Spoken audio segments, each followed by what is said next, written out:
4. Cool. Mark, mate, today we've got you on for the Prime Bullets podcast. We are obviously here today in Austin, Texas with you to interview. We bumped into each other yesterday by a complete fluke, but I would love to get your knowledge, expertise with the holistic male coaching space that you've occupied over here for a good few years now, because we as a brand do a lot of products around optimizing male health, things like our natural testosterone support products. We do a lot of your even single amino acids, basic fundamental supplements for sleep, for magnesium, for a whole host of areas. But for your career, man, I thought this is going to be perfectly in alignment, hearing your experience on how you use life hacks, blood work, functional blood work, supplementation as well, to help men optimize their health. So, Mark, mate, for our listeners who haven't come across your page yet, who haven't, brushed up on your background yet, could you give us a bit of a hawk-eye view on your sort of background, how you arrived at this space for our listeners at home? Yeah, so my name's Mark. I've been a online health coach for 5 years. I've niched down, like we were just talking about, into the men's testosterone hormone optimization space for probably in the past 2 years. What I do, how I work, is very holistic, and I know that word gets thrown around a lot, but for me, it's addressing the root cause. So every person that comes into my world, we do blood work, and it's not just the hormone panel, it's literally everything. So 50 plus markers to look at how is their health completely from a foundational aspect, and then from that, we start to create a protocol based on what specifically their blood work and their body and their symptomology, stress levels, all these things are telling us. Love that. So 50 odd marks, this is fantastic, because a lot of time there is a simple things, and for back in Australia, it's going to be a little bit different units, I suppose, but simple things that we'll typically look at with guys would be like free testosterone, total testosterone. Typically you might look at estradiol or estrogen levels. You might look at, if you're feeling very special, you might go try and get a salivary cortisol level or a urinary cortisol reading as well to look at stress levels.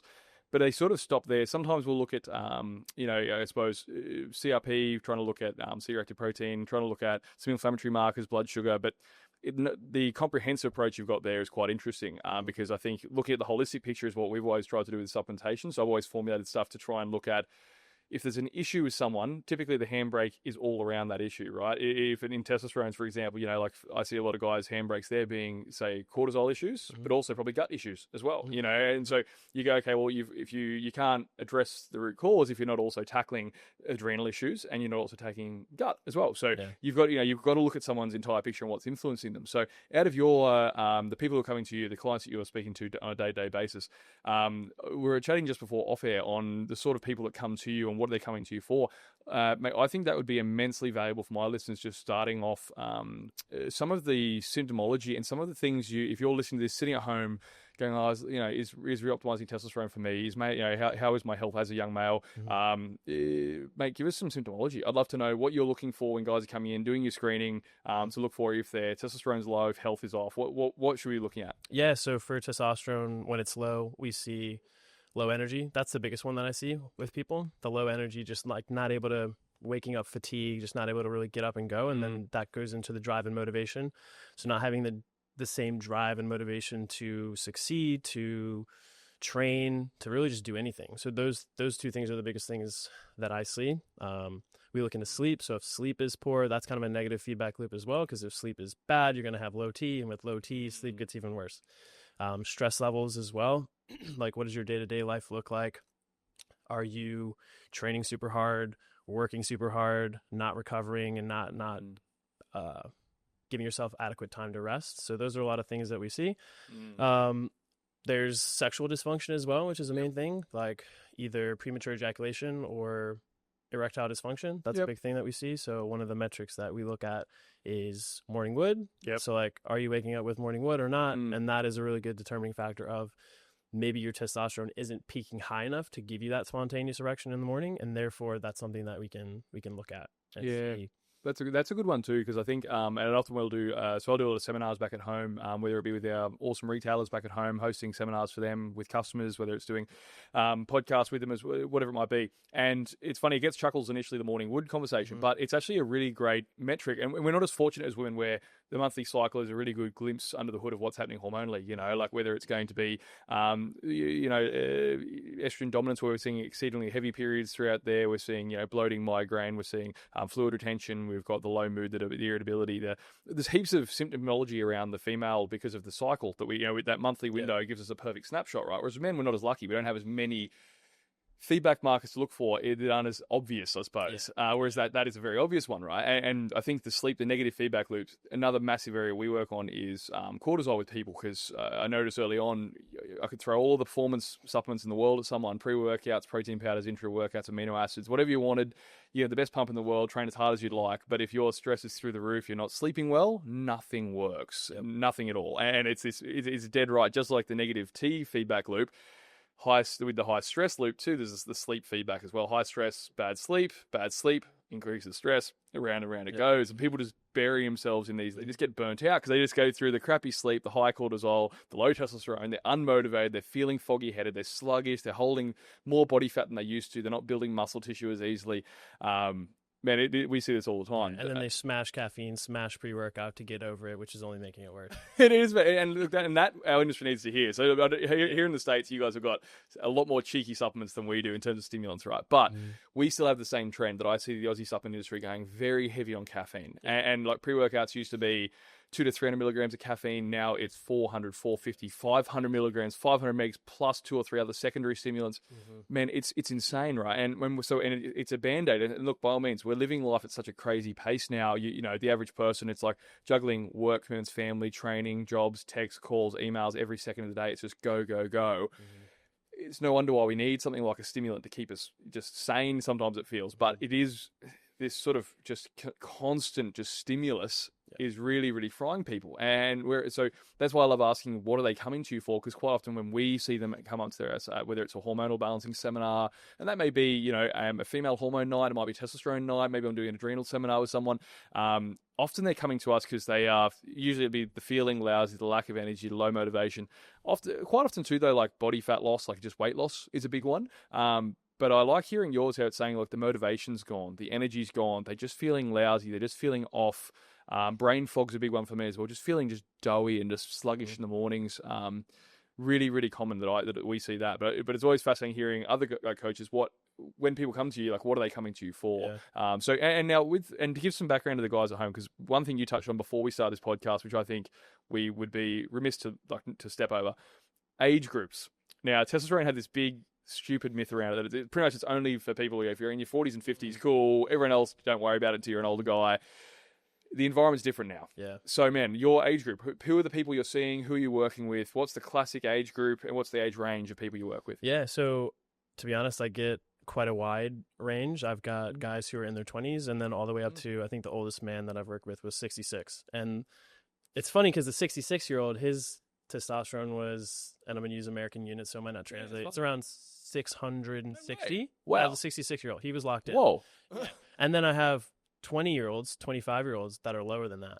So like you said, previously we think it's just for guys in their 40s, 50s, 60s, but increasingly as we continue to move into the future, it's being 20-year-olds. It's even being teenagers. There's some groups that I'm in, and I've seen 19-years with testosterone as low as 200. No way. So it's like, that is a rare case. Yeah, but so there might be some like trauma to testicles or something like that. Yeah. But I'm seeing that more and more often. Even 20-year-olds who, you know, they don't necessarily look like they are high T, but at that age, you still should have a decent level. Yeah, but they're just coming to me lower and lower and lower. So like, there's so many things, and we can get into like all the things that are decreasing it, from like environmental to societal, all these different things. Let's hook into those, because I think the most important stuff that or at least when I'm doing these back home in Australia, and we've got rooms full of people, the things that people are trying to get as the take-homes are trying to get an audit of your own daily life, and some of the things that might be the root cause of how we got here in the first place. Because I can like knowledge bomb them for an hour straight, but it doesn't give you the same value as going, look, these are the contributing factors, the things that are pushing this direction. And for me, I've been quite concerned about this for a good number of years. We've spoken about it a lot on podcasts back at home about how in probably the last 30 years specifically, the mean testosterone levels decline in most developed countries, something like 40%, right? It's obscene. Like, it is gone from like the median testosterone level now back home. They just keep, the weird part is too, they just keep lowering the range of what's normal, right? In quotation marks for testosterone. So before, you know, it might have been 350 to 1,000 before. Now it's 250 to 1,000 back home is the normal range. But if you're at 250, like you said, you're damn near suicidal, you're depressed, you're feeling lethargic as hell, you're brain fog, you haven't had an erection for 3 weeks, you know, you got no motivation, you're building heaps of body fat, you got bugger all muscle tissue, like metabolism's sluggish as, like you're feeling horrible. You got like, man, it's like 250 is like, they should not consider that clinically normal. Yeah. That should be hypergonadal, right? So with, I suppose, contributing factors, super important. Let's see some of the common handbrakes you see with people. Let's start there. Yeah. So I'm going to go into body fat first because with the rise of obesity in America, it's like 74% of Americans either obese or overweight. So that's a massive problem because you have more body fat, you're going to have more aromatase, which is going to create more estrogen in the body, which is only going to make losing fat harder and storing fat a little bit easier. So body fat, losing body fat, the 12 to 15% body fat range is, in my opinion, pretty optimal. And so if you're above that, looking into losing body fat is going to be a massive thing that you can do to increase your hormones, and that just helps with health as well. Yes. Sleep, like we talked about, if your sleep is poor, you're not recovering. In our sleep is where testosterone is usually produced the most. So if you're up and down, if you're not hitting deep sleep, if your sleep is poor quality, that's going to impact the production of testosterone. Excuse me. Stress as well, like those two kind of go hand in hand. High cortisol, that's going to steal substrate from from testosterone into cortisol, because those pathways, how they work, it can either go cortisol or it can either go down the pathway and produce more testosterone. So those are like the heavy hitters. I really like to look into environment as well, and this is a big category, but it's much smaller categories within it. So you can look into things like fragrance is a big one. So like the guys who are going out and they're wearing colognes and stuff, if you actually look at what's in that, it's pretty ridiculous. Like it's just chemicals on chemicals on chemicals, like some of them carcinogens. What I learned about fragrance, like the title fragrance, it's proprietary, so they can literally put thousands of different chemicals and just label it fragrance. So it can be like, oh, there's only 20 ingredients, but it has fragrance. It can be 1,020. You just don't know because it's proprietary, and they can do that. It's remarkable. So there can be crazy shit in there. That's just like you're spraying on yourself, like maybe even here on your neck, around your lymph nodes. That's just like your thyroid. Yeah. Just ruining all the systems. And it's not like one spray is going to kill you, but it's over time of like continually, like every weekend when you go out, or even if you're just wearing it every day when you go to work, that stuff adds up over time. So that's like a small thing under a big bucket. Look into fragrance and chemicals. Plastics is a really big one. So for bodybuilders, which I'm sure a lot of your audience is, like microwaving your meal prep in a plastic container, that plastic is leaching into your food and you're eating plastic every single time. So it's a simple switch too. It's just use glass. Do something else, or reheat in a pan instead of the microwave. It just adds a little bit more time, but over the long-term exposure of eliminating plastics, that's going to do you really, really good. It's a massive one, man. Those two are really simple. I like you start with simple hacks because you can go as far as you want down this path. Eliminating like EMFs with Wi-Fi signals, with everything. You can go really like foil hat with everything. You can, and when you realize that a lot of our environment is unfortunately stacking up against our physiology now. Our physiology is very much at odds to our artificial environment, with a huge amount of blue lights, with a huge amount of. But I like that you went straight to the practical ones, because I think for people at home who are, if you listen to this, and a lot of our customers might just be broaching into this world, just dipping their toes in, it's very overwhelming, going completely overhaul your entire house. And, so I think it's really practical to start in low-hanging fruit of personal, like cosmetic products, 1,000,000%. And even simple things, like I notice a lot, I travel a lot, right, for work, and it'll be on the road, got half the year doing store visits and tours and podcasting, whatever. And you'll be in a random Motel 6 or whatever, and you look at the shampoo in the shower, and I do it as a bit of fun now. And you turn the label around, and on the front it'll say all the right stuff. No BPAs, no FAs, none of this. Turn around, 30 chemicals, 37. I read one last night, 29, right? And they're all very long, complex molecules, right? Like they're not simple things for your body to break down, like through standard phase 1 detox. Like they are heavy, complex molecules, and when we looked at it, was quite funny actually. When we looked at like large population size studies, so I was looking in the female space, because they've also got then on top of just fragrances as well, and the usual shampoos, conditioners. Then you also got makeups, foundations, mascaras. You've got all of the extra stuff. 500 chemicals just for a night out. Well, it was almost in a general sense. So like they sample size was 100,000 people, right? So 100,000 women were tested in this 2017 study, and they found the average female consumer, and this is just the median. They were like there's a bell curve. The people on the high end were way up. The median was, they found 237 chemicals in their bloods. 237 was the average And they treat this, and like, that's just the middle of the bell curve. And like, so the higher end was like cracking near 1,000 chemicals were identified, right? So it's at a point now where it's just like, it is just like hammering our detoxification system, hammering our pathways, and our body, those detoxification pathways that would otherwise balance hormones, specifically in the female case, are getting really sluggish. Add on to that the chronic stress, the over-caffeination, the eating, then the BPAs come in. So simple stuff like swapping out a shampoo, a conditioner, and some deodorant each day. Yeah. Instead of those 4 meals a day you prep into Chinese containers, spend the $10 per container and get some Pyrex. And you've eliminated like microplastics, BPAs, phthalates. You've eliminated fragrances, synthetic chemicals, and for bugger, maybe for $100 tops, sort of cost. Go out, buy some new, so for when you look at where to invest your money and what's some low hanging fruit there, for $100 you can use Pyrex instead of, eliminate plastics in a big way. Buy some, personal hygiene products that are more natural based. That's a great place to start. Now, further on the stress piece, because I think that's become a big part of my life's work. I just published a book on stress, the nervous system, and how cortisol is sort of like just the absolute just killer of modern man. I think it's caused more dysfunction, I think, hormonally than almost any other hormone. And it's just because we're living in constant flight or fight, right? So when you're seeing guys, let's do a bit of a quick symptomology when you're seeing guys, and also just what percentage of your guys that are coming to you are actually experiencing issues with chronic stress and and where it's obvious that stress is a big issue for them. Yeah. How common is that in your practice, mate? Yeah. Probably all of them. Yeah. Everyone who's coming in some fashion, their body's under extreme amounts of stress, whether it's just from the work that they do. They're like very high pace, high performer where they have a lot of responsibility. They're doing a lot of work and that lifestyle just creates a lot of stress, or because there's so many different types of stress as well. So that's like the more lifestyle, I guess we can categorize that. Then there's like the physical stress, which we get into the bloods and we see like, oh, your immune system's out of whack. You have gut issues. You're not absorbing food. You don't have the nutrients. That's creating physical stress on their body as well that they might not even know is there. And then all these different aspects of stress just start to build up and build up and build up. And then we see that with the low testosterone. Fascinating when you said as well, and I love that you said that. People might not even be aware it's a source of stress. And this is where I think, so when I'll do an adrenal seminar, it's probably less so now because people know they're stressed now, but probably for the last few years, you had to almost convince people they were stressed, right? You'd be sitting in front of a room and going, these are all the sources of that can increase cortisol in your daily life. And you'd have to try and identify all the not so obvious ones just to almost get them into the thought process of going, oh, this may affect me, right?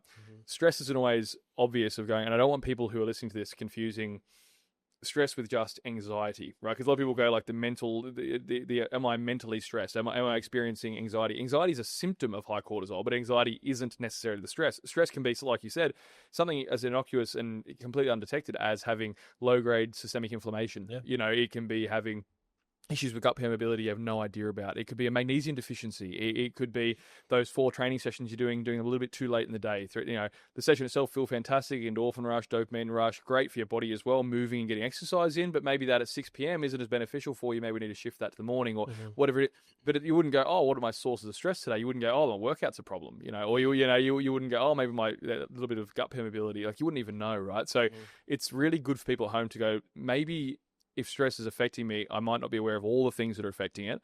But some of those things you touched on are definitely there. I think the broken sleep and just there's almost like a sleep epidemic at the moment with the quality of it being trashed. So I think the amount of time we're on screens, we're working later than we ever have. We're taking emails home, calls home. We're working from over here. I just heard an interesting statistic in America, right? It's 70 or is it 80 million people now are considered digital nomads, so people who work remotely. 80 million. Australia's population is 27 million. Yeah. So like 4 times Australia's population is currently working remotely from the States, right? So you're taking calls later, at home, in bed, late at night, early in the morning. I'm seeing it now with the time zone differences because we knock off here at 5, 6 p.m. Australia comes back online and then my phone lights up. And normally at home, I'm super strict with 6, 7 p.m. Phone stops, turn that thing off, blue light minimal, lights off, stimulus down, right? So for people at home with your sleep optimization stuff that you get your clients practicing with and areas that you tackle first. So with guys, for one, what's affecting their sleep primarily you see? What are some of the common handbrakes? And then 2, what are some of your life hacks you like to throw in to help with that? Yeah, so similar to the scenario that you laid out, it's a lot of work stuff. So like getting emails late, getting texts late. So that's a big one. Blue light, obviously. A lot of my guys aren't really aware of that yet. Like they've heard of it, but they haven't really dove into the blue light blocking glasses, getting different lights like red lights and amber lights and stuff like that. So the blue light screens, massive. because that disrupts the melatonin. That's going to make it harder to go to sleep, harder to not have a really deep sleep. Those are the two main ones that I see. And for my guys, it's just like creating a routine, a wind down routine. Yep. And, you know, there's a lot of hype around morning routines and stuff, but the best morning routine starts the night before. I like that. Right? So really just optimizing that hour before sleep and seeing like, okay, like what can we do to drive more resources towards sleep and away from stress and away from stimulation. So a lot of the time it's a hard cutoff with the phone. Yep. So putting it on airplane mode, putting it on do not disturb, putting it away, out of sight, out of mind. Because like if it's there, you're going to see it ping up, or, you know, we just naturally have the addiction to the phone. If it's there, we're going to most likely grab it. So just getting it out of your awareness, putting it in a drawer or something, hour before bed, and just that has a massive impact because you're not drawn to it. You're not, your mind isn't thinking email, text, work. So you're disconnecting from that. Light, I think, is big here. We touched on the blue light. So turning off the overhead lights, and it's really interesting. I like, because like overhead lights, the way we evolved with the sun was overhead. So if we have an overhead light in our room, evolutionarily, we're getting the same signal. So like bringing the angle of the light down to lamps instead of overhead. So like lamps, salt lamps, candles, and stuff like that. From a brain perspective, evolutionarily, we're getting a different signal in the terms of fire. So like when we evolved, the light source at night was fire, which is not as blue. It's more red, amber. So mimicking that, like I'm big on the like, how can we in the modern day world mimic the evolutionary path that we evolved on? So bringing the angle of the light down, the frequency of the light, wavelength. So that's in terms of the color. So amber, more warm lighting. Yes. In my room, I have red light bulbs. So as the sun goes down, I turn the red light on. Yep. Oh, that's cool. That really helps with the lighting and melatonin secretion, putting on the blue light blocker glasses as well. And then even with the phone, if you do have your phone out, there's like a trick, at least for iPhones, you can turn all the blue light off and just make it red. Yeah, that's cool. Which I find helps. It's a little bit annoying to look at, but you get used to it.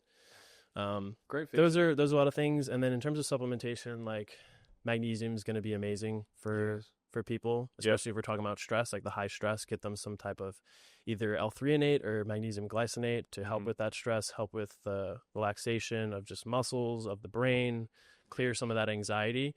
And also GABA as well, increasing GABA secretion. So not only you're helping with melatonin from the light and the wind down, but also GABA to help you stay asleep from magnesium supplementation and all that type of stuff. Massive, man.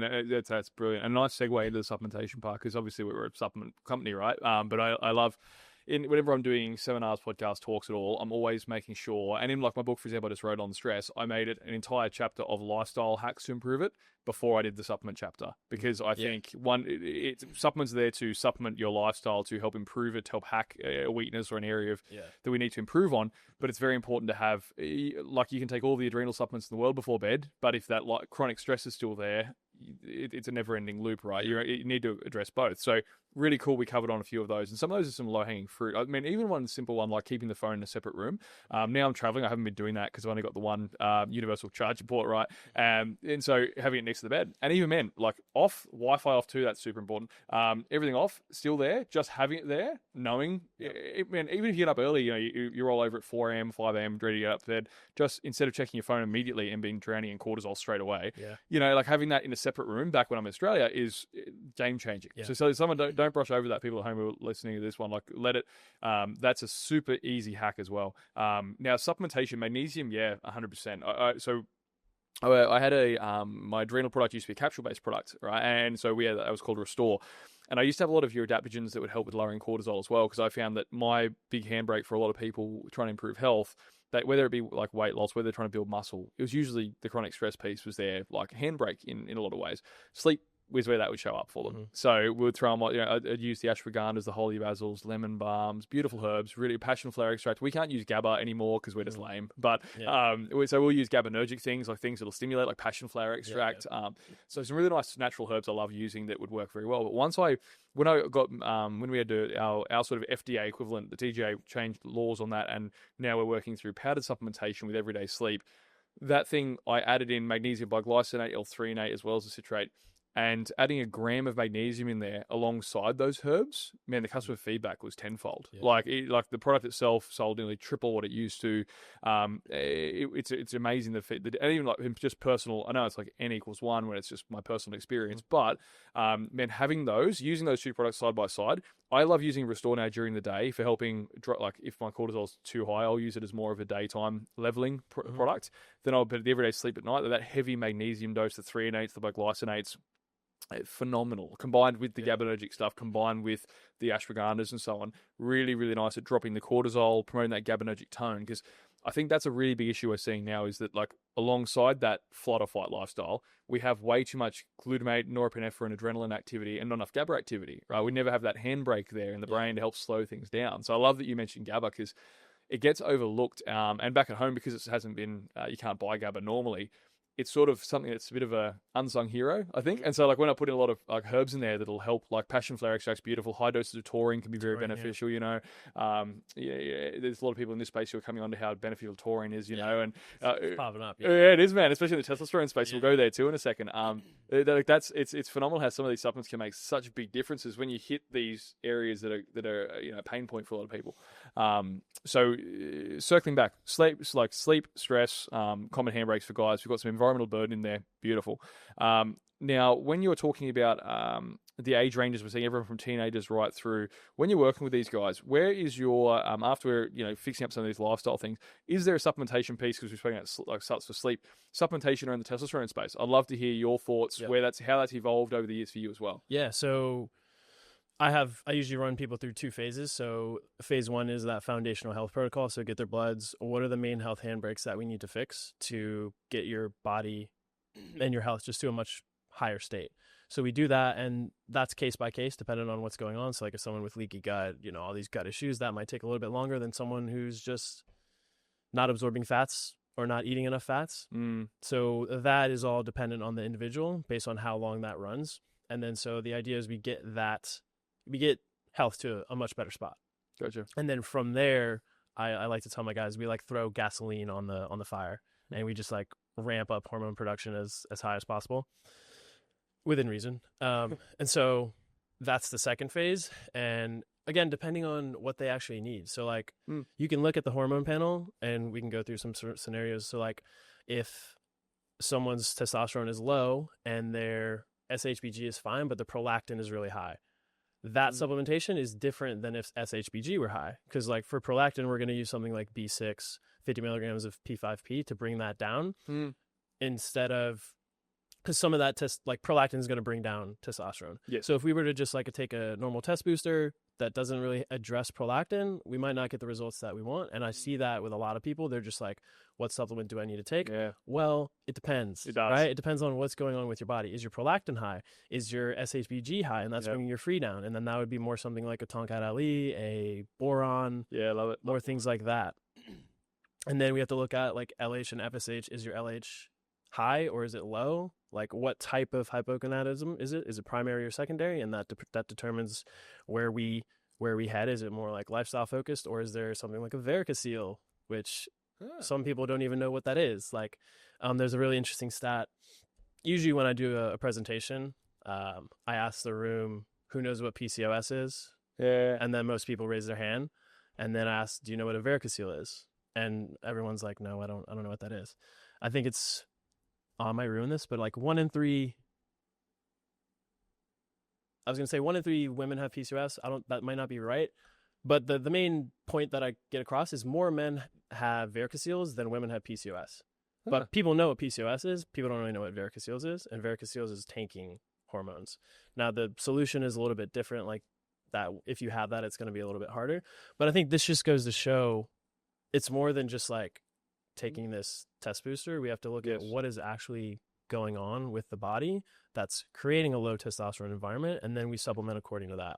Definitely, man. It's actually one of the hardest things to create a supplement for a broad market. Yeah. I've learned this in recent years, where it's specificity is a beautiful thing. And as I got bigger and as the brand grew, and we went, we went from being dozens of stores to hundreds to thousands, it became a real big issue trying to go, how do you make a product that hundreds of thousands of people will use that will benefit them all in some way, right? It's like, how do you tackle it? And so you have to go from your big rocks, like total T, free T, SHBG, and look at these areas, aromatase, how much estrogen activity is happening. But the beauty of the being able to work with someone one-on-one and get that real specificity and see what is your weakness, right? Because it's funny when you, like boron. So in my original formulation, didn't have boron in there, right? And the amount of people that just had phenomenal results out of nowhere with it, and you start going, okay, well maybe a lot of guys' issues was more around the SHBG, in that sort of sex hormone bonding globule and the free testosterone being quite low. Maybe we need to free more of that up, and that it's not so much a total production issue; it's a free issue, right? It's cool to see, I suppose, being able to work with them and be so specific and diagnostic, right? It is fantastic. And I love the idea of trying to biohack that with the very specific pieces, like looking at prolactin almost no one would, and supplementation is quite specific for that, and even like a Vitex, can be handy as well, and boosts dopamine at the same time. So it's a herb that's always used in females, right? And ironically it's like touted as something that lowers libido, like monks used to use it to blunt libido, but ironically it can be one of the things that like fixes hormones the best. I love the stuff. So that's really cool, man. So what are your in terms of boosting? So with us, like I use Tonkat Ali's, Shilajits, Fedosia, Sustantia have been really, really cool. I tend to hammer the free pathway quite heavily because I just find that stress will bind that up, estrogen activity will bind that up, insulin resistance, inflammation, and so on. In yours, what are the things that you get the most bang for you, that you find most guys respond the bet, like the one that just seems to be like effective across the board? Like most guys seem to get good results. What's your favorites that sort of cover all? Yeah, I'll go through my favorites. Shilajit I really like, making sure that it's a high quality Shilajit and standardized and has because there's a lot of trash out there and stuff. I mean, Yes, there's so much trash out there. So I'm very strict about like my supplements and the ones that I recommend. Right. But Shilajit, making sure it's a high quality Shilajit, that's going to help with LH and just the production in general. And then there's just from a general health standpoint, it's really good. Beautiful. So I love Shilajit. Tonkat Ali is one that I love. Yep. Standardized either 2% or 10% urecominone, which is that's the active ingredient. Yeah, nice. So making sure it's there. That one, we talk about stress a lot, and most of my guys are stressed. Yeah. That is a mechanism on how that works. It helps with the stress mediated reduction in testosterone. So if people are extra stressed, like Tonkat Ali is going to be great for them. So those are two that I use. One that doesn't have much research around it is pine pollen. Oh. And I actually had really good results using that myself. That's cool. That's cool. Yeah, it's popped up a lot in recent years, actually. I was running a protocol where it was maybe like 2 months of using pine pollen, and that when I was on that, I was doing a bunch of other stuff, and I was just locked in, but I got my total test to 1104. So whoa, pretty high. Whoa. Yeah, gotcha. Yeah. Wow. That would have been like... feeling like a fucking champ, dude. Such a beast. What dosages were you running, out of curiosity? What's nothing crazy. Just like the standard dose, two little vialfuls. Oh, yeah, it's a tincture. Got you. Yeah, I think depending on what powder you'll use, it might be 100 milligrams. So, but in a tincture, it was a tincture. I used the powder before, and I didn't feel anything. Much out of it. Same, But the tinctures... Phenomenal. Yeah, dude. Was that an ethanol based one or like yeah, there's some alcohol. Yeah, gotcha. Yeah. I'm always interested with this. So pine pollen was one of the things that I had a good friend of mine, like a naturopath that I bumped into at an expo, and he was first thing he recommended when I was saying, look, throw me what you'd throw me as a naturopath at, for these sort of areas. Here's the lifestyle factors I've got. Just let's see what you would do, right? Yeah. And pine pollen was his first thing, and in a tincture he threw over. So he threw over a high B1 as well. So went TTFD, like a high thiamine dose, which turned out to be, even though it's a B vitamin, a phenomenal nootropic, which is... I'm hearing more and more about the benefits of B1. Crazy, man. Phenomenal. And then the pollen was really cool. A Shilajit, a really good quality Shilajit as well. And it's really... I think that's one of those herbs that's like the conqueror of mountains, right? Like it's got its really cool roots in being something that makes you resilient as all hell. If you want someone to be bulletproof, Shilajit's one of those things that just makes you, like, it helps with nutrient absorption, immune system function, sperm production, sperm motility, free test, like, helps everything. Like, I use it at a low dose even in my greens product, like Everyday Health, because I see it has massive benefits, and I use it in there for like a bit of nutrient absorption, a little bit of immune support as well. Like, just say 50 milligrams of standardized powder, so that men and women are all fine and stuff. But I love Shilajit for a host of reasons, even like mitochondrial energy production support, right? Like, no one's across how good it is. It outperforms CoQ10 tenfold, for supporting mitochondria to produce ATP faster. It's a wicked compound, and it got bundled. I think it just got put in the testosterone basket first, and I'm glad that it's out there now, that it's at least getting some time, like airtime. But it does so many things. Like, it makes you feel energetic and bulletproof, resilient, and like, Yeah, it's awesome. When I was having it, I was just doing that in the morning instead of a cup of coffee, and I was flying. That's so good, man. I love the and we'll do caffeine timing in a wee bit as well. I'd love to do though gut. So I was on your website. There's a great testimonial there from a gentleman who said that he had been on antidepressants for 10 years, had chronic gut issues, massive issues with food sensitivities, and after working with you for a period of time, he got off medications and managed to heal his gut and can now eat pretty much anything. And I think the gut is an area that I've become fascinated with because, and albeit late to the party in some respects, I went all around biology, hormonally speaking, and circled the gut, knowing that that's the last frontier that's going to probably take me the next 10 years to really master, right? So I spent the first 10 years of my career going, testosterone, cortisol, estrogen, all the others. Now I'm looking at the gut as the main pillar, and I've realized all of the symptomology and all of the pieces tie into it, and it also feeds them. The same feedback loops exist, like with the stress and sleep, testosterone and sleep, gut and everything is there as well. Like the inflammation piece, like the cortisol is inflammatory. So I used to look more as how cortisol is the inflammatory issue. Well, that'll be there, but then the cortisol inflamed the gut, and inflamed gut will also cause systemic inflammation again. And then inflammation by itself is stressful, and the body's more stressed. And it's just, there's all these huge, just when you mind map it, it just blows you, right? Like I sat there with the whiteboard, and when I first started looking at these and all the areas that you hit, and I went, oh shit, this is everything. Mitochondrial energy production, gut-brain axis, oh god, we're looking at hormone production, oh detoxification, oh god, leaky gut, oh endotoxemia, oh no, immune function, oh autoimmunity, oh, and it all just went, like it all clicked. Like everything just, like, I was like, wow, this was actually the fun, like the real foundational pillar that I should have been looking at all these years. You with testosterone specifically, and what you've seen with guys like your client that's come along, and you've completely changed his life. And it sounds like there was probably some gut issues there at the root of that as well. Oh yeah, man. Run us through one, how common it is. Two, what are some of those negative feedback loops you see where the gut impacts hormones? Let's geek out on it. Yeah, that guy was awesome. It was really cool working with him because for him, it was the medication that was actually creating a lot of gut issues. So like that was the root cause. And, it's kind of a gray area that we have to work around. I'd never recommended him to do it. No, that's cool. It was his choice, and he was working with his doctor to wean off. So we slightly tapered down the dosage of the medication. And then once we got to him not taking it, the body wasn't being triggered to create all these issues. And then we could really address what was underneath that, which was SIBO. So we just went through a SIBO protocol, oregano oil, allicin, what was the other one?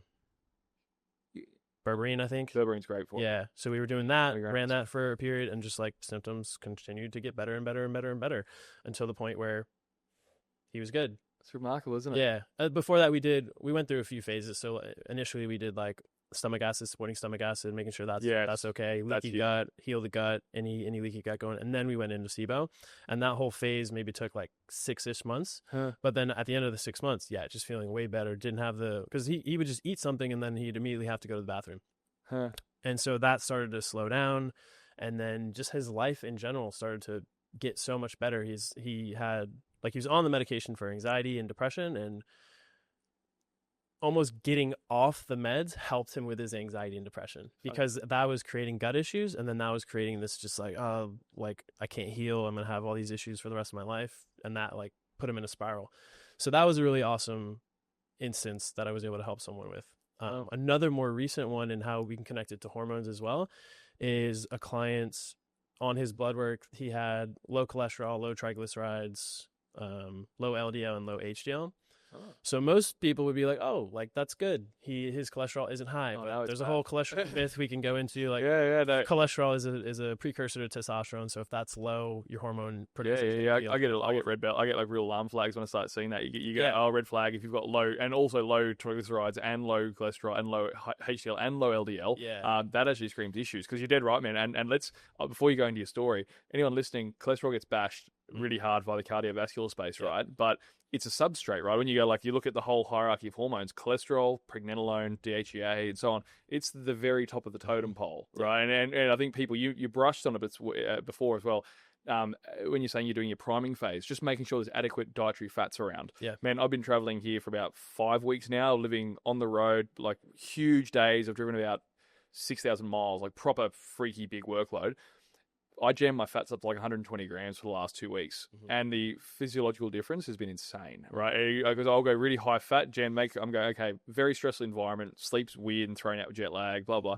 I'm going in a lot of like your curcumins, your glutathiones, throwing a lot of omegas and essential fatty acids, like looking after inflammation as much as I can. Adrenal starts before bed, the everyday sleep before bed, micronutrient support, greens and lots of veggies, but fats, jam that high because you need to have the substrate to build the hormone, especially if you're in a less than ideal environment to begin with, where you know you're hampering testosterone. So, but there, when you said there, I love that you said it's like low cholesterol, you know, that's an issue. Because everyone at home we go, oh man, that's awesome. He sounds like a healthy dude. No. So proceed. Yeah, exactly. There was actually the study that I love referencing is in Korea, is like massive study, really high quality study. And it actually showed that the people in the lowest tertile, or like third or maybe even fourth, they had the higher risk of all-cause mortality than the side that's traditionally high cholesterol. So that just goes to show like this cholesterol idea is a little bit backwards, and that study is like a really good proof on that. I can share it to you if you want. But coming back to the guy, so he had like low lipids, and then we looked at his liver as well, and his AST, ALT were a little bit elevated. So that shows me like maybe there's some gallbladder issues. And that, coming into the fat conversation, we need bile to digest and absorb fats. Yes. So his fat pathway was all jacked up. So we didn't do anything with hormones. We didn't do anything in terms of that. We just looked at his gut health, his digestion.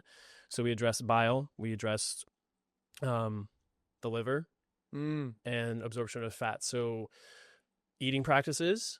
So this is one that I really love, is just throwing in bitter vegetables like arugula, radish, chicory, things like that are going to help produce bile. Yes. And therefore, you're going to have more bile with the foods that you're eating, especially if you're eating a fatty meal. It's going to help your digestion and absorption of it. This is really big in a lot of the traditional Chinese medicines as well, using bitters, right? And even in Europe as well, like Swedish bitters and so on, like a lot of those to stimulate vagus nerve, which will then stimulate activity, even if you have a bit of a sluggish gallbladder. And the so like apple cider vinegars, same sort of theory, right? Like a lot of people now at home, they're getting big on using apple cider vinegar gummies or using like a capsule. And it's like, look, acetic acid's still cool. You'll get some benefits from that vinegar, but the reason you're using the vinegar is that real bitterness can really stimulate that nerve, which can switch on the digestion. You're sort of missing the benefits, right? Like it has to be nasty.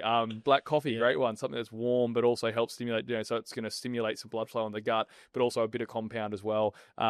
Like just a warm decaffeinated coffee can be a great way to help, you know, before a meal, or like miso in Japanese culture and so on. Bitters are huge, actually. That's really cool. And a lot of your plants you see that are beneficial, that stimulates that sort of stuff. A lot of the time, they are very bitter compounds, like berberines. Phenomenal antimicrobial in the gut, awesome for pretty much everything, but hyper bitter compound. You have to capsulate it because it tastes like ass. It's horrible. So in your guys' case then, it sounds like so that fat pathway being all jacked up, so we're looking at like, he's not absorbing the fat in the first place. That's why we've got the low blood lipids, the low cholesterol, because again, there's no substrate going into the system. It's probably just being passed completely. So you're trying to go, let's stimulate some bile production. So your taurines are fantastic, your bitters in the foods as well to get both. Great. Continue. So, I think from that was just the food, bitters, throw bitters in the diet with fatty meals. And then from supplementation, there's a product I like called Super Enzymes. It's got ox bile. It's got great product.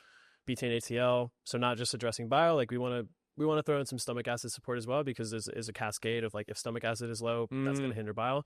So top-down approach. And we can even go all the way to the top of like nervous system. When you're eating, 3 deep breaths, hum, parasympathetic.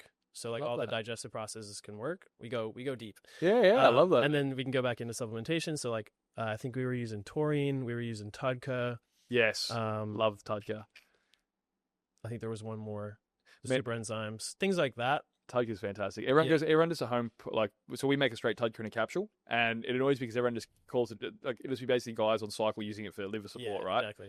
Which is a pain because it's such a beautifully therapeutic compound. Like, it's there's amazing acid that will stimulate all that production and help with fat, like emulsification and fat absorption and liver support. It's like, yes, it supports liver, but that's sort of downstream. It also has some amazing benefits for getting that bile flowing. It's a beautiful. Like, I love working with it.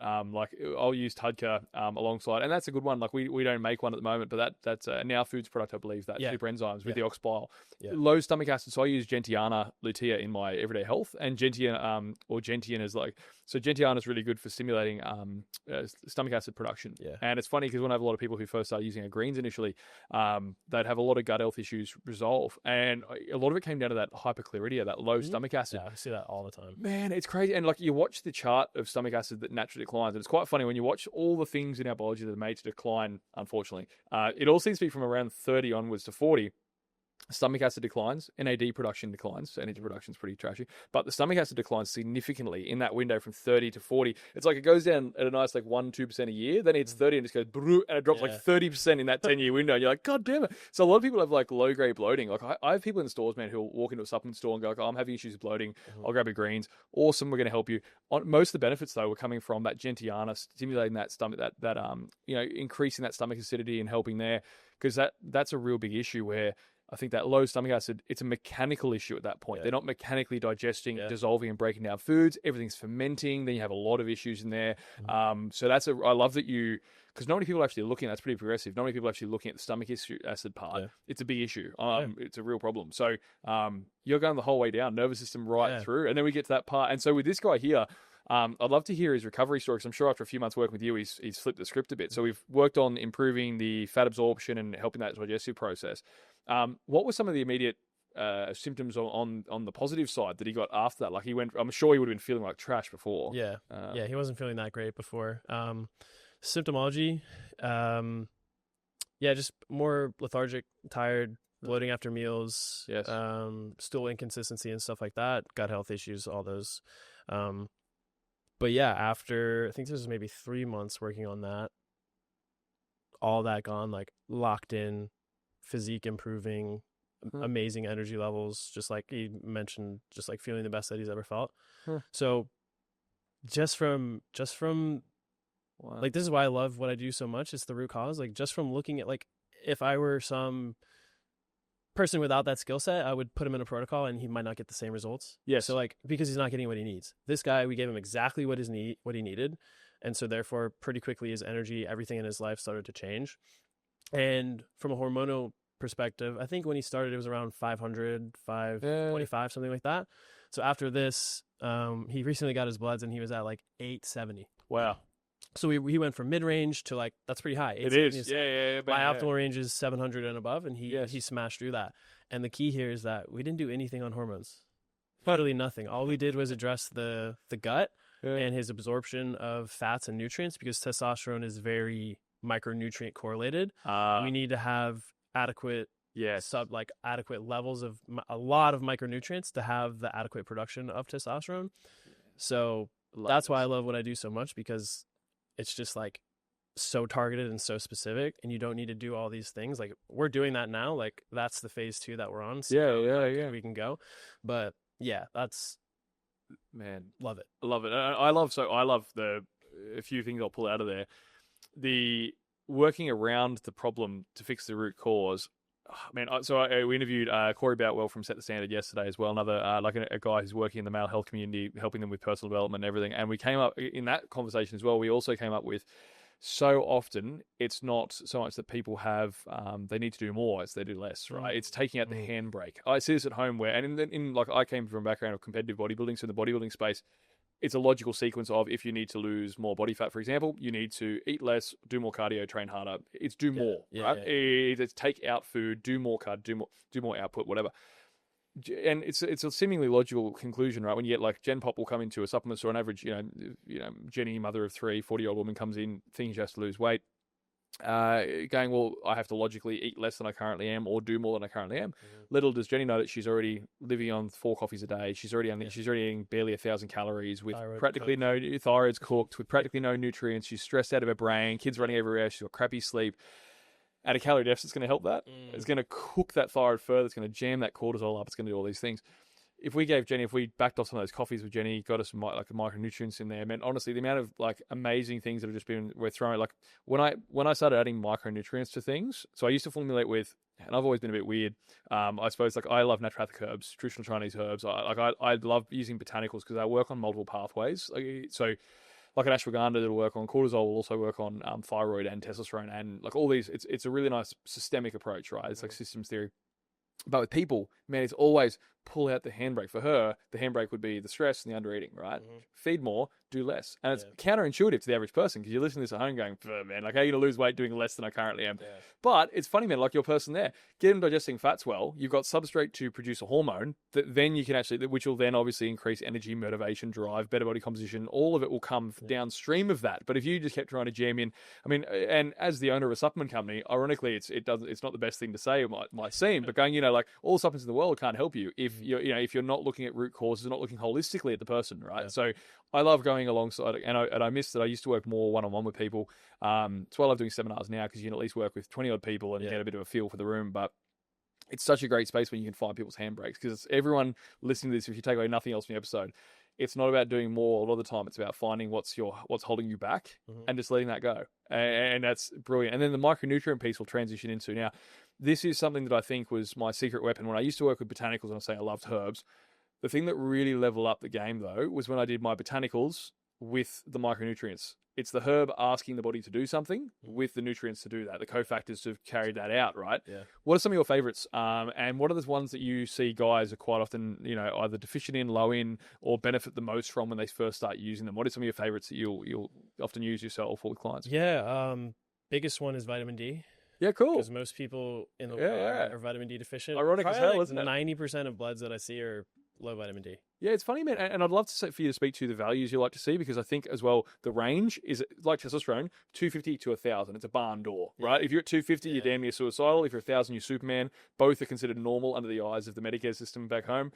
Same with vitamin D, right? So you can be normal and just on the bottom end of that spectrum, but again, that's nowhere near optimal, much like the RDI, a lot of vitamins and minerals. So with your guys, where are you often seeing people? Because in our country anyway, it's something like 40% of people are vitamin D deficient. And it surprises you because, Texas is bloody hot. But I'm sure you're in a similar boat. So what are you seeing in bloods, and where do you like them to be? I think I'm not entirely sure of the actual unit, but from US units, essentially 70 to 90, 70, kind of like 100 as well, 70, 100. Yep. And most of the people that I see, 20.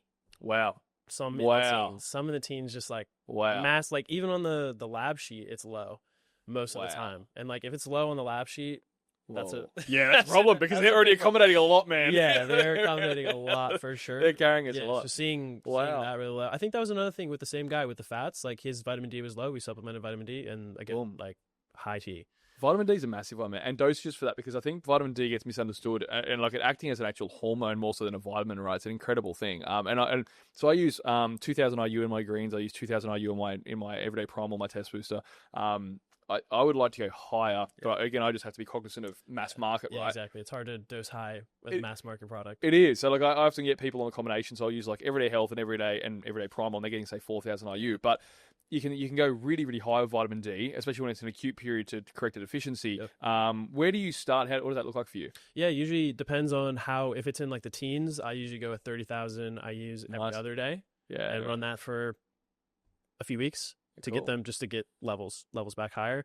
And then usually more of a maintenance dose of 10,000 just to see until we do another blood test and they're in the good range. And then, we can bring that dose way down to maybe 5 or even lower than that. Sometimes even just like stop the supplementation. But again, like sunlight is definitely the best way to get this. It's funny though, can get it, but if they have the gut issues there, high body fat, inflammation, people don't understand. Like it's not just, there's the sun. They're like, oh, I get plenty of sunlight, it covers, and yet their bloods will come back trash. And so sometimes supplementation. This is one of those examples where combining the both, right? Make sure we're getting more sun exposure. And then also, as your insurance policy, throw in 5,000-10,000 IU alongside, because chances are, if you've got some conversion issues with that pathway, or utilizing that vitamin D supplementation, you've got the sun. If you're having issues with converting that hormone as well downstream, whatever reason that might be, the supplementation's got your back as well. So you can sort of use. I always like to throw the kitchen sink at it, so to speak, and just so at least I can guarantee they're getting the nutrient they need, right? Yeah, exactly. So that's really cool. 30,000 IU is a good whack. That'll make you feel awesome.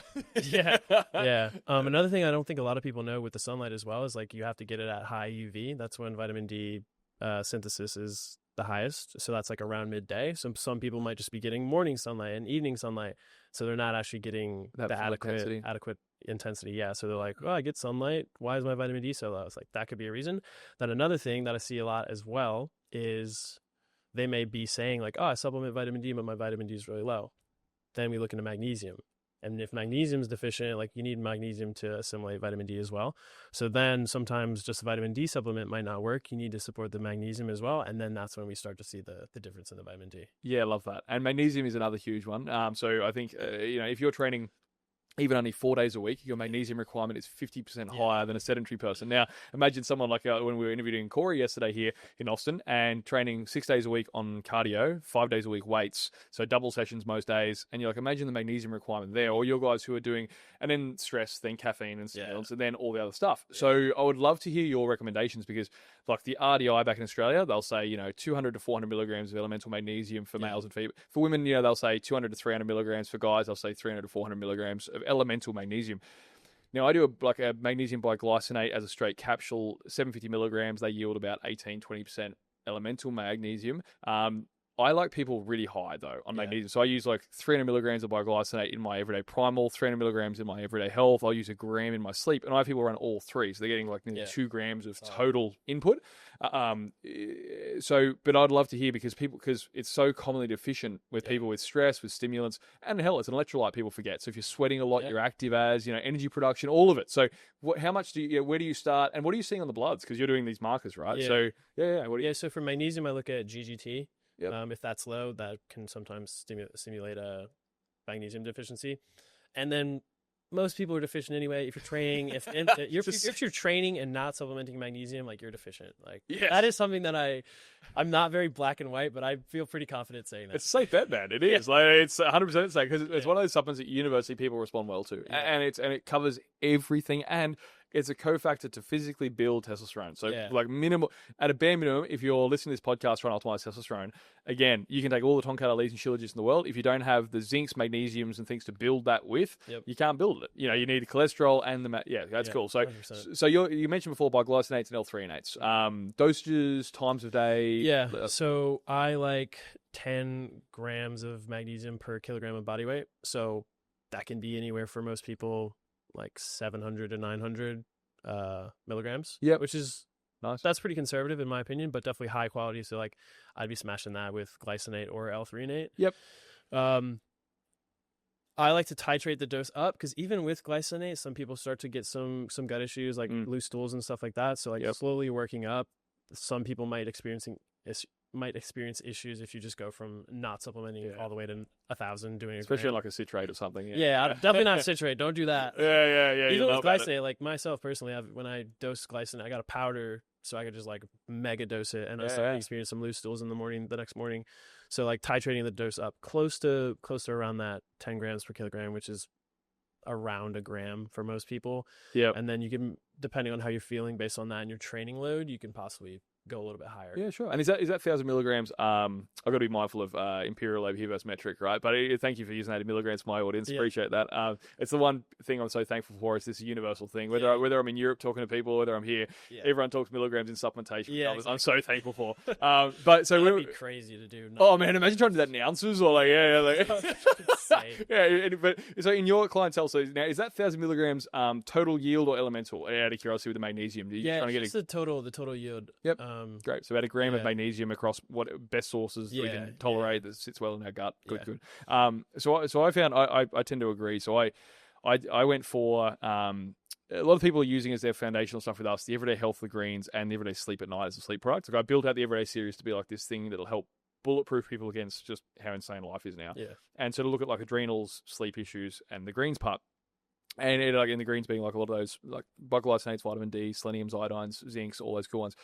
So I try and space that magnesium out. And again, they sit around that 1.3 grams combined. And so just on that top end of where you sit. So I like we're on the same page with that sort of level of like, that keeps you on the top end of the optimal range. If you're an active person, hell, go higher.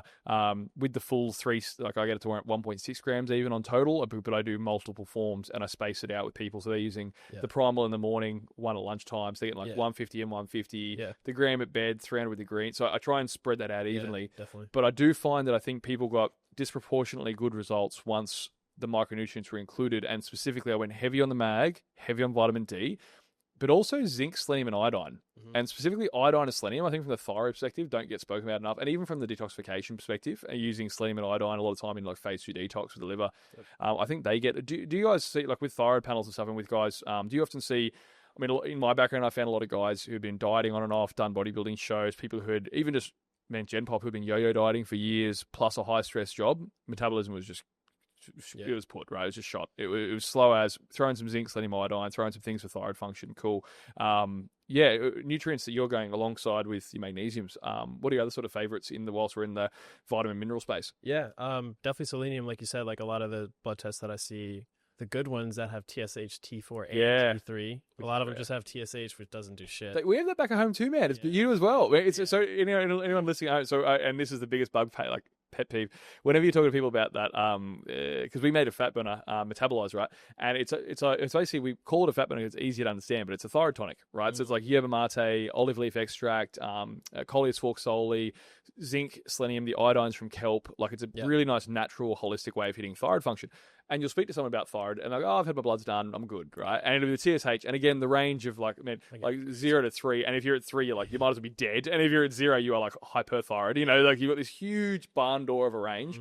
And we don't test T4 or T3 as well in Australia, which is really weird because that's the only thing that actually really mattered. Nice. It's the only thing, man. So I love it's weird you have that here as well, because so people at home, even if you're getting your bloods done and you're being as diligent as you can about getting your thyroid panels done, make sure you also request T4 and T3, the actual active thyroid hormones, and specifically T3 as well.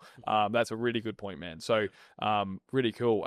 So selenium, happy days. Nice cofactor in some productions of hormones as well, which is cool. Yeah. I see the low T4 significantly, like a lot of the times. So then simple fix Brazil nuts or supplement with selenium. That's usually the go-to for me. Other nutrients, we touched on zinc a little bit, but zinc is definitely something that I see. I'd like to hear your opinion on that and dosages, because zinc there's a heap of bioaccumulation conversations around zinc, how much you need, how long your body stores it, but also how universally amazing it is. So it's like involved in hundreds of metabolic processes, cofactors for bulk hormones. So where does your dose sit? What forms do you like? What do you do with the zinc? So again, it depends on what's going on. So if it's more like gut issues, leaky gut, the zinc L-carnosine is something that I'll throw in there. Beautiful. Love it. And usually for most people, if it's not that, it depends. Sometimes I'll do like a zinc glycinate if it looks really deficient. So just like get some zinc in, smash that high absorbable zinc. But then also with zinc, you kind of have to be careful about copper, because if you dose zinc for too high for too long, it'll decrease copper. So there's another product that I use that has both. So it has like I think it has like maybe 20 milligrams of zinc and I forget how much copper, but it has enough copper to temper the zinc. So you're not depleting copper when you're smashing zinc. Yeah, I love that. Another thing I love is just beef liver. Grass-fed beef liver. Massive vitamin A, zinc, and then copper as well. So that's like, instead of supplementing, you could hit that. Yes, nice bioavailable form. Yeah, a lot of people don't love it though. Like, I don't love it either. Look, capsule forms. I've done it. Yeah, capsule form is the second way to go. It's tricky to get the same amount of dosages though. So when like desiccated thyroid, it's like desiccated thyroid, desiccated adrenal, desiccated liver's cool. I still find it hard to replace the nutrient quality, bioavailability, and just the amount you can eat by having whole liver and fresh and eating it. But then that's going to be a barrier for a lot of people. So like capsulated liver products, I've been looking for a good source for quite a while to do because it's one of those products when you first start using it, you notice the energy difference like that. Like if you have a good quality, like grass-fed liver supplement, man, incredible, right? And a lot of times you have to just get them on capsules to start with, but you notice that straight away. I had one client who was diligent with the liver. He had a little shot glass and he'd do his raw liver in there and shoot it. He was just like, he would tell me like, dude, I feel high after. Like in terms of energy, just like I feel so good after. And I was like, yeah, dude, that's all the vitamins and minerals that you're getting. Very bioavailable. When you mentioned 20 milligrams of zinc, so what is your because zinc dosage always fascinates me, right? And there's multiple forms, so I'll use like lower doses across multiple products because I like to and keeping the overall sub 20. So I'll do like 5 milligrams in the greens here, and they'll do like 5 milligrams, 10 milligrams in my test booster, trying to provide a minimal amount of a threshold to hit a basal threshold, but also being mindful that there's zinc in people's diets, and also it does build up over time. So I try and keep it around that, probably around the 20 meg. But interestingly, there's a lot of people who find massive benefits using it at higher doses for a period of time, specifically with deficiency, specifically with low testosterone.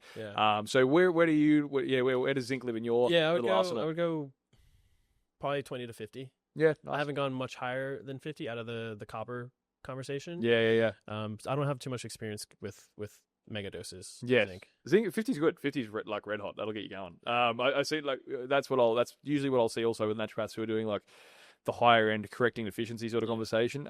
So yeah, and like they'll put them on 50 milligrams for say 2 weeks, 3 weeks, maybe a month at tops if they're really low. And the energy differences, the hormone panel change, crazy. Like zinc is an awesome one. Like it was zinc, selenium, iodine, magnesium, B12. I love B12. Those ones I started really going big on. And I noticed even putting them in performance products as well, putting them in my like general health products, putting them in sleep products, putting them in the like hormonal products, man, crazy, like mental. Like even in my so Estro's my female hormonal balancing product, put a equivalent of about 500-600 milligrams of magnesium amino acid chelate right in there, and the original one didn't have magnesium.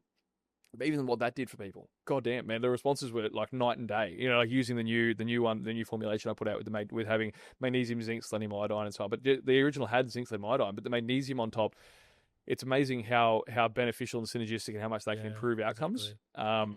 Yeah, gotcha, man. So I guess with tying this all together, because we've now covered environmental burden, lifestyle factors, handbrakes. We've looked at some of your favorite supplements you've used in both testosterone, but also some basal fundamentals. Gone through bloods, gone through gut. This is brilliant, man. So I'm going to wrap this all up in a neat little bow and ask you for 3 takeaways that someone who's trying to listen to this today who wants to, optimize themselves, for our male audience out there going, how can I, improve my health, optimize my hormones, even before they manage to reach out to yourself and connect. What are some of the things they can start doing at home today? And that can be a supplement hack, that can be a lifestyle hack, but your top 3 favorite things you like doing. Yeah. So I have to start. Number 1 is get your bloods done. Because if you're not testing, you're just guessing. So understand what your body needs, and then obviously getting it interpreted by someone who knows what they're doing, not just a doctor. They're just going to tell you, "Oh, you look great." Yes, normal. You're normal. Normal is actually trash in today's day and age. Like I said, 74% of Americans are overweight or obese. That is normal. That we don't want that. So that would be step number 1: get your bloods done, and then get it interpreted by someone who can help. Number 2, from a more broad sense, we talked about little lifestyle things here and there, but living more of a high T lifestyle. And what that means is essentially putting yourself on the edge a little bit more. So like leaning into discomfort. You can find, and this can be with business, just like in your day-to-day career, in the context of dating, like approaching women, putting yourself into those scenarios where it's a little bit uncomfortable, it's a little bit on the edge. That is giving your body the signal of like, oh, we're doing these dangerous things. We need to produce more testosterone. So from a lifestyle perspective, we can look into competition as well. So like going all the way back to the evolutionary, who do you think is gonna win in a battle, a high T man or a low T man back in the day? So competing, that gives our body the signal that we need to produce more testosterone. So like, yeah, we can look at the bloods and all this stuff and make sure that we have the substrates. That's very important, but it's also from a lifestyle perspective, we need to be giving our body the signal to produce testosterone. So if you're living in a basement, you're watching porn, you're playing video games, you're not lifting, you're sedentary, that lifestyle is not giving the body the signal to produce testosterone. So no shit, you're low T. Yeah. Conversely, a guy who's out moving around, he's building his business, he's training hard, he's sleeping hard, he's recovering, that lifestyle, he's competing, he's like putting himself out there, dating women, being around attractive women and all that type of stuff. That is signaling his body to like, oh, we need more testosterone because we're doing all these things that require it. So looking at your lifestyle, auditing your lifestyle, how can I live more of a high T lifestyle? That's cool. Yeah. So those are two really good ones. The third, I almost want to make one of them, and it's probably going to make number 4, so I'll just tack mine on. I like the fats piece that you did there, because the audience might expect me as a formulator of a supplement brand to say, oh no, insert natural test booster here. I hate being cringy with that shit and being commercial with it. Like obviously we have a product that helps with testosterone, that's fine if you want to do, but I would say the fats piece. I see a lot of guys under eating on the getting adequate dietary fats in their diet. I think having I just generally say 30-ish% of your macros from fats, just because again, but do you have an amount there?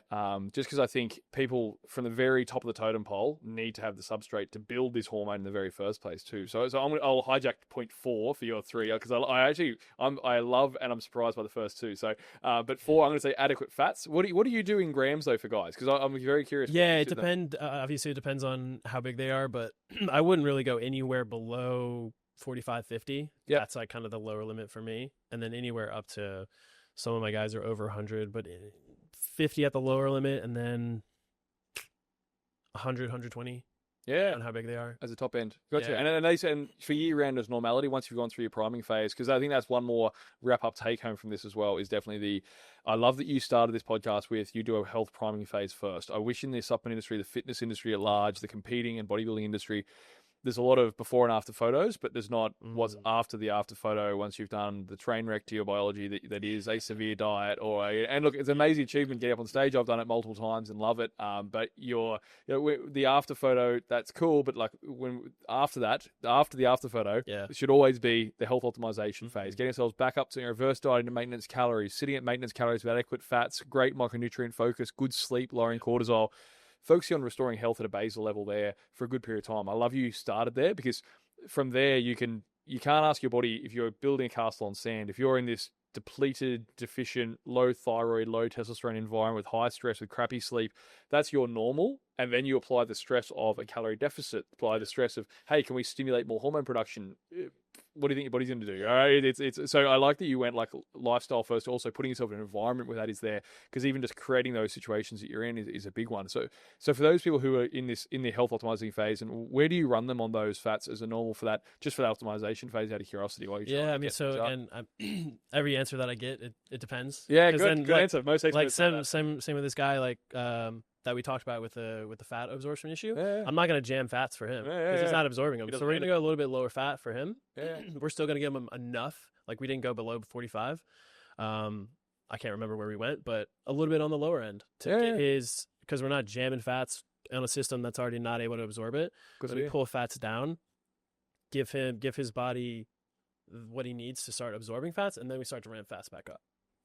Cool. So again, it depends on their digestive capacity. Same with protein. Like if they have low stomach acid, we're not going to go super high protein because it's going to putrefy and it's going to create gut issues. It's funny, man, that the it depends answer is always a sign of someone who knows their shit, because and it's great. Like and it's funny the further down the rabbit hole each person gets, the more it becomes the answer, right? Because you learn that over time there is no general answer to things. And it's funny, like being, I've had to be a bit of a jack of all trades as a formulator, because you're trying to make a product that thousands of people can use that'll benefit. So it's quite funny now. It's almost trying to go through the literature and find things that are like a bit of a panacea, things that'll work across thousands of people, right? Yeah. But that is always the great answer.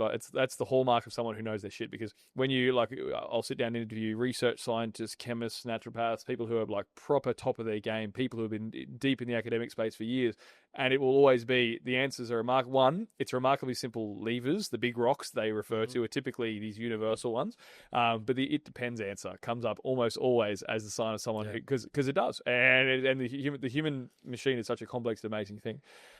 Mark, for people at home who have listened to this and go, man, this sounds like something I need to be a part of, I would like to, I've heard that this advice is great, but I want to go a step further and reach out to yourself. Where can they find you for, learning more of your content, for reaching out with you in a coaching capacity? What's the best way to connect with you, Mark? Yeah, so the best way is Instagram. Instagram is my name, Mark Holman Health. Great. I'm on there pretty heavily, so just you can message me there. And anyone who is listening to this and has bloods, you can just DM me Primabolics, and then I'll know where you came from, and I can look through the bloods complimentary.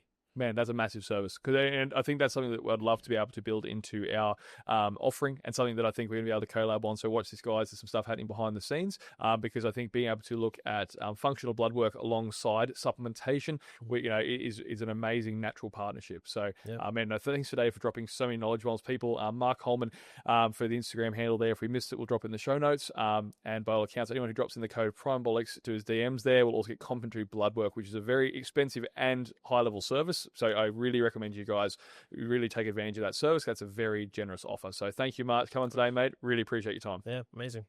Unreal. Cool. What a chat, man. That's